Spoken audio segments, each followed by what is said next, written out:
말씀입니다.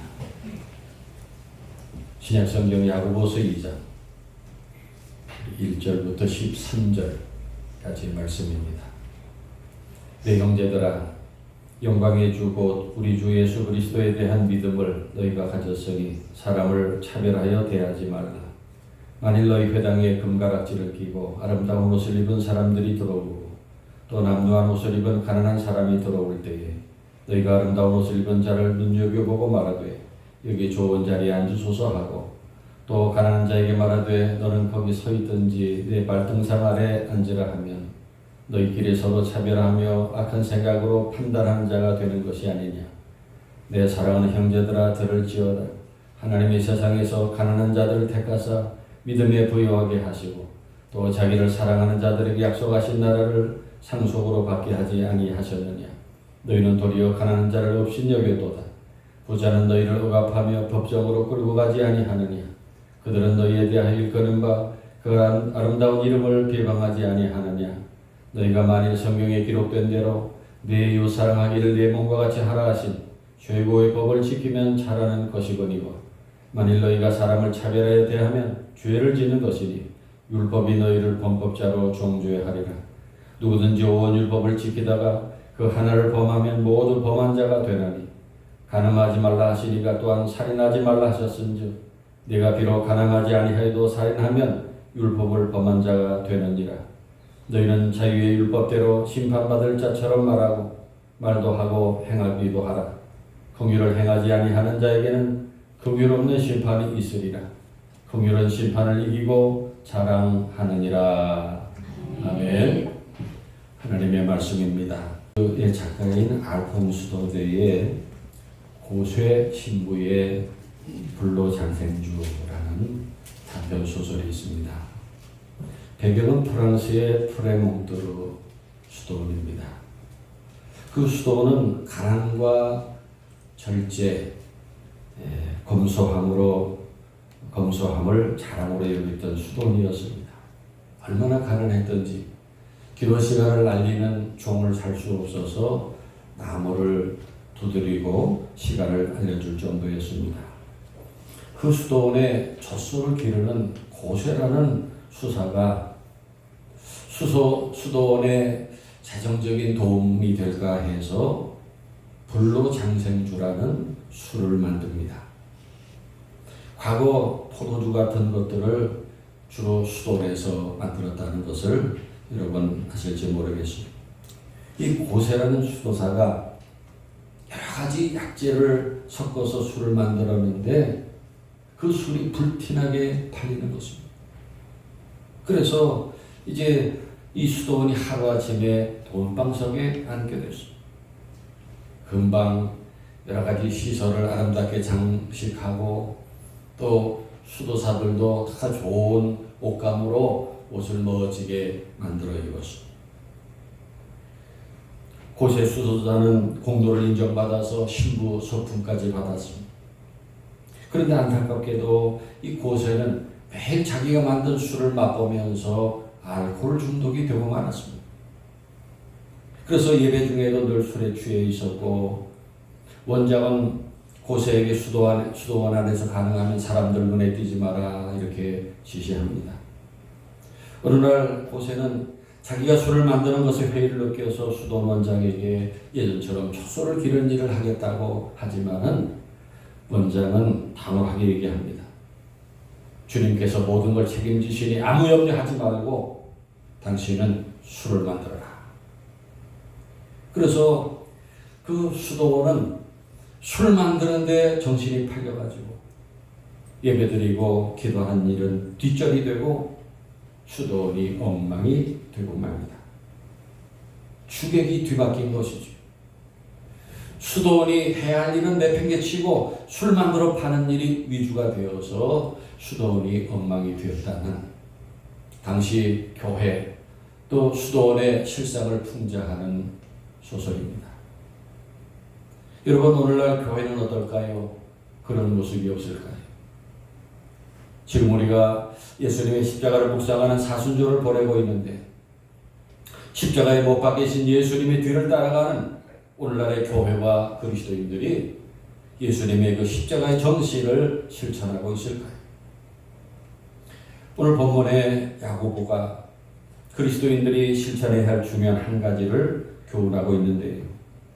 본문 2절 3절에 만일 너희 회당에 금가락지를 끼고 아름다운 옷을 입은 사람이 들어오고 또 남루한 옷을 입은 가난한 사람들이 들어올 때에 너희가 아름다운 옷을 입은 자를 눈여겨보고 말하되 여기 좋은 자리에 앉으소서 하고 또 가난한 자에게 말하되 너는 거기 서 있든지 내 발등상 아래 앉으라 하면 이라고 했는데, 당시 회당에 그런 일들이 일어나고 있었던 것입니다.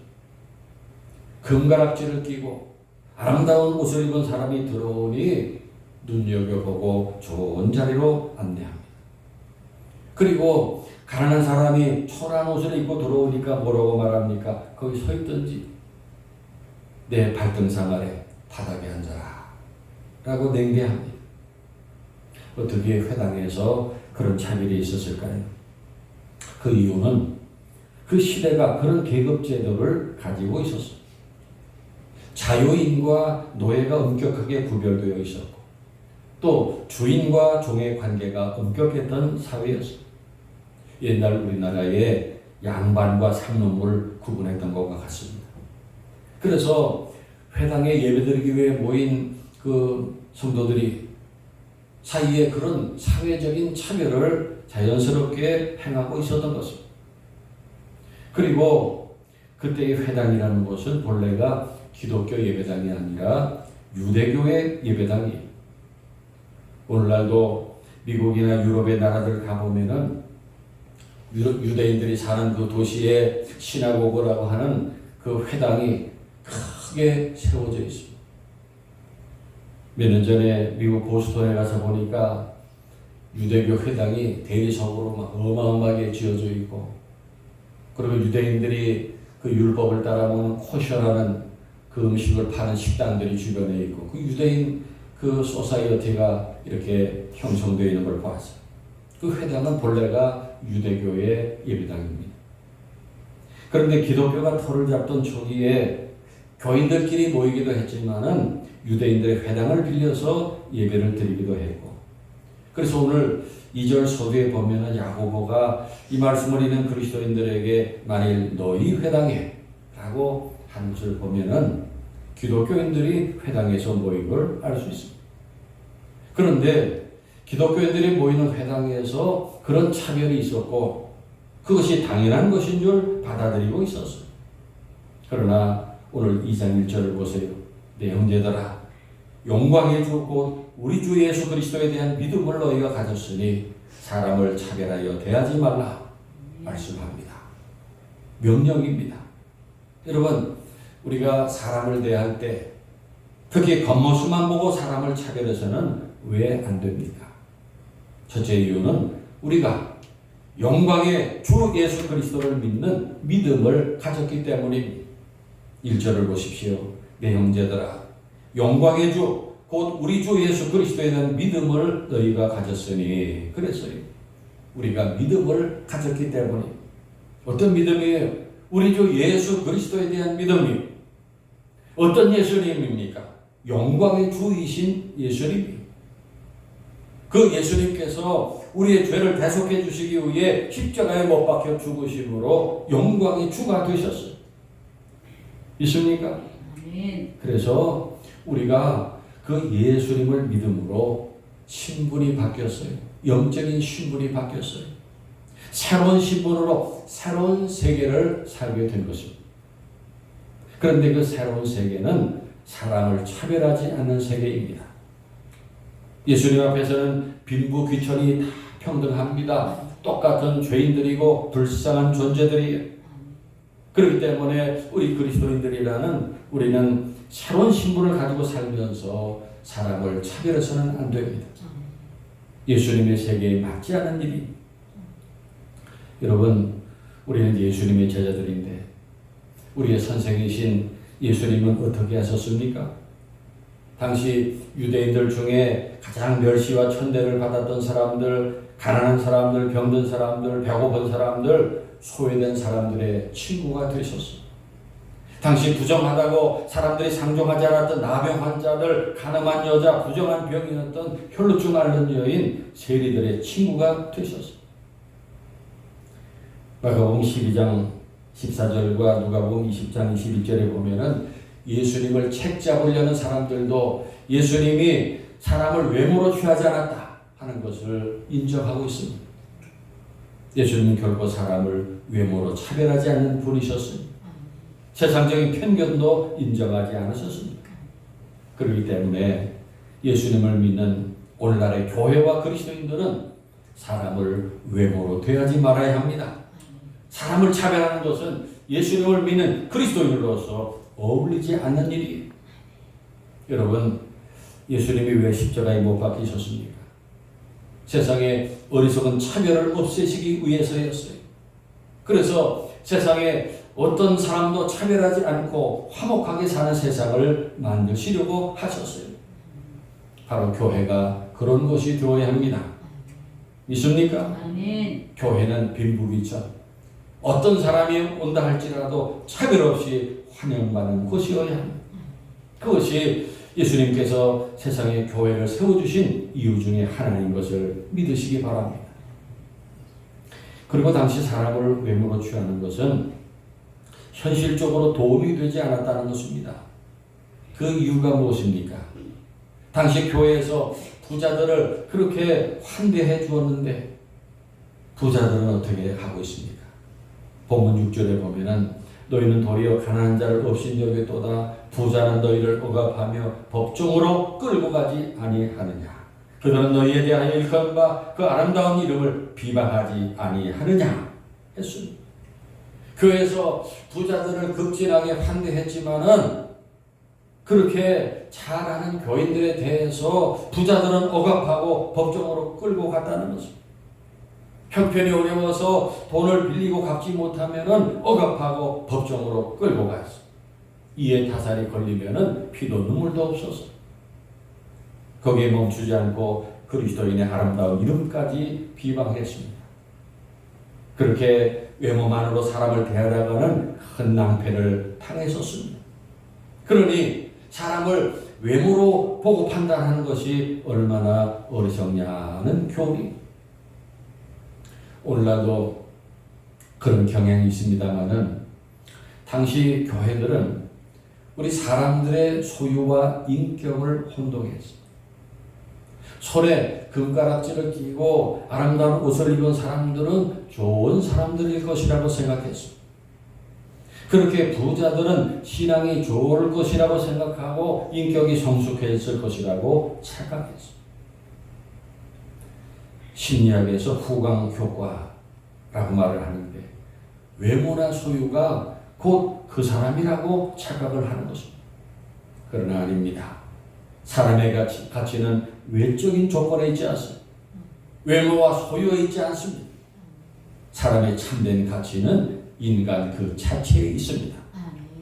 외모가 아름답고 출세했다고 귀한 사람이 되는 것이 아니라 인간은 하나님의 형상으로 지음받았기 때문에 이미 그 자체로 고귀한 가치를 가지고 있는 것입니다. 믿습니까? 아멘. 더군다나 예수님의 십자가의 공로로 그 거룩한 피값으로 구원받은 그리스도인은 더 얼마나 존귀한 자가 된 것인지 말할 수 없어요. 그러므로 겉모습으로 외적인 조건으로 사람을 판단하고 차별하는 것은 대단히 어리석은 일이 아닐 수 없습니다. 그 전에 요즘에는 뭐 그런 일도 별로 없지만 그 전에는 호텔에서 이렇게 모임이 있었어요.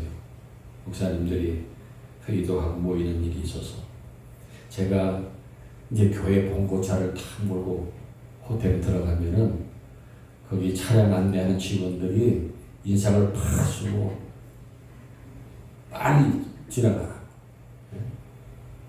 얼마나 무시하는지. 근데 그 다음에 승용차를 몰고 이렇게 탁 들어가면요. 그 똑같은 사람들이 거시경례를 착 하면서 얼마나 또 공손하게 하는지. 똑같은 사람이 가는데 그렇다고 차를 가지고 사람을 차별합니다. 그런데 교회에서 우리들이 그런 어리석은 짓을 하면 되겠습니까? 안 될 일이지요. 그리고 사람을 차별하지 말아야 할 중요한 이유는 하나님의 최고의 법을 어기는 일이기 때문입니다. 성경적인 이유 때문입니다. 오늘 본문 8절에 너희가 만약 성경에 기록된 대로 내 이웃 사랑하기를 내 몸과 같이 하라 하신 최고의 법을 지키면 잘하는 것이요. 만일 너희가 사람을 차별하여 대하면 죄를 짓는 것이니 율법이 너희를 범법자로 정죄하리라 하셨어요. 하나님의 법 중에 최고의 법이 이것이 내 이웃 사랑하기를 내 몸과 같이 하라 하신 말씀은 우리가 지켜야 될 최고의 법이에요. 믿습니까? 아멘. 그런데 오늘날 우리들이 다 그렇게 하지 않습니까? 지금 세상 어디 가도 다 이 외모, 소유를 가지고 다 사람들을 차별하는데 뭐 그게 그 대단한 잘못입니까? 이렇게 생각할 수 있지만은 그러나 다음 구절을 봅시다. 만일 너희가 사람을 차별하여 대하면 죄를 지는 것이 율법이 너희를 범법자로 정죄하리라. 그리고 그 뒤 11절을 보면은 사람을 차별하면 어떤 죄와 같다는 것입니까? 간음죄와 살인죄와 같다고 말씀하는 것입니다. 결코 가볍게 생각해서 안 될 일입니다.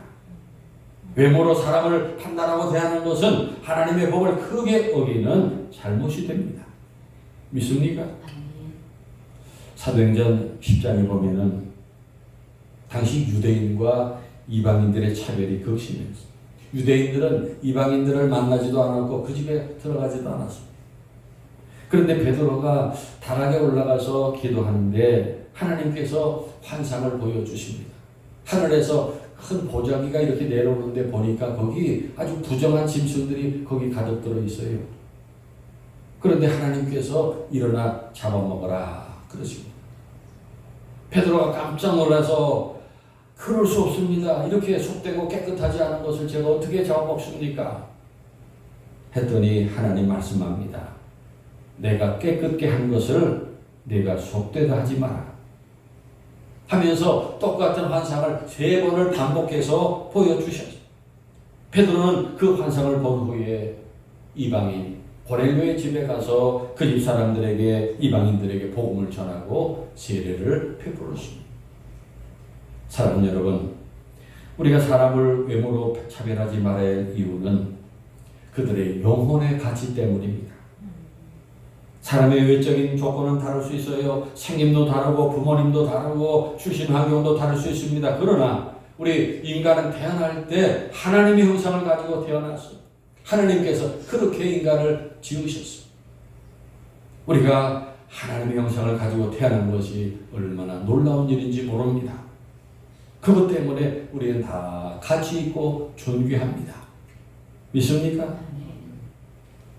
그리고 인간은 왜 존귀합니까? 가능성 때문에. 하나님은 사람을 보실 때 현재 그 사람의 모습보다도 그의 미래를 보십니다. 지금은 아무것도 볼 것이 없지만은 하나님께서 그를 택하시고 은혜를 주시면 그가 놀라운 도구가 될 수 있는 것을 바라보십니다. 그렇게 예수님께서 갈릴리에서 고기 잡는 어부를 부르셨어요. 그 사람이 시몬입니다. 갈대라는 뜻이에요. 갈대와 같은 시몬을 불러가지고 새로운 이름을 지어주셨어요. 너는 앞으로 베드로다. 베드로라는 이름은 반석이라는 이름. 갈대라는 그 시몬을 불러다가 예수님이 반석이라는 이름을 붙여주셨어요. 그래서 그 베드로가 어떻게 되었습니까? 오늘날 바티칸의 캐톨릭의 반석이 되었습니다.